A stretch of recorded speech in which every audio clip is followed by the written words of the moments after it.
Hello, my name is Gerry Lewy, and I'm going to show you what proper tools to use when you're doing your cleaning on any kind of gold or silver ring. As you can see on this emery paper disc I'm holding in my fingers, I'm going to show you how badly worn down it is. If you have a wheel like this, throw it away. It's not good. You cannot get accurate cleaning.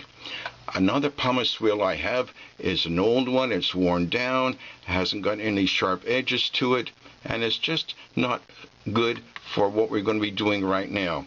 And compare this wheel to the one I have.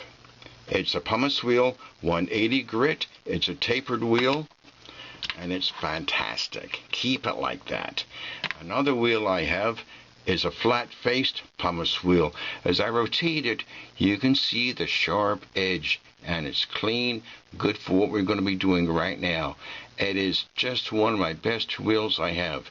Remember, it's a pumice wheel, 180 grit, and at the medium speed of your motor on your bench, it is just fantastic.